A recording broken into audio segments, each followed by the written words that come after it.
విమాన సర్వీసులు రద్దు, రైల్వే శాఖ కీలక నిర్ణయం. ఇండిగో విమాన సర్వీసులు సుమారు 1000కి పైగా రద్దు అవడంతో దేశవ్యాప్తంగా వేలాది మంది ప్రయాణికులు తీవ్ర ఇబ్బందులు పడుతున్నారు. ఈ నేపథ్యంలోనే భారతీయ రైల్వే శాఖ కీలక నిర్ణయం తీసుకుంది.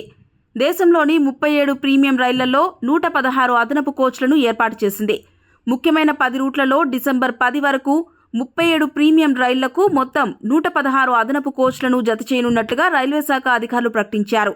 ఇందులో third AC, second AC, sleeper కోచ్లు కూడా ఉన్నాయి. దక్షిణ మధ్య రైల్వే పరిధిలో 18 రైళ్లలో చైర్ కార్, స్లీపర్ కోచ్లను పెంచారు.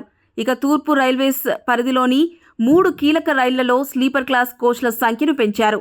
ఉత్తర రైల్వే జోన్ పరిధిలోని 8 రైళ్లలో థర్డ్ ఏసీ, చైర్ కార్ కోచ్లు, పశ్చిమ రైల్వేస్ పరిధిలోని ఢిల్లీ, ముంబై వంటి రూట్లలో థర్డ్ ఏసీ, సెకండ్ ఏసీ కోచ్లు, ఈస్ట్ సెంట్రల్ రైల్వేస్ పరిధిలోని సెకండ్ ఏసీ కోచ్లను అదనంగా అటాచ్ చేశారు. అదేవిధంగా అత్యధిక డిమాండ్ ఉన్న మార్గాల్లో 4 ప్రత్యేక రైళ్లను కూడా నడపనున్నట్టుగా రైల్వే శాఖ అధికారులు తెలిపారు.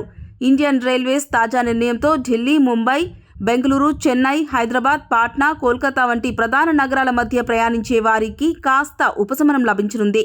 ప్రయాణికులు ఐఆర్సీటీసీ వెబ్సైట్ లేదా యాప్ ద్వారా ఈ అదనపు కోచ్ సీట్లు బుక్ చేసుకోవచ్చని రైల్వే శాఖ అధికారులు స్పష్టం చేశారు.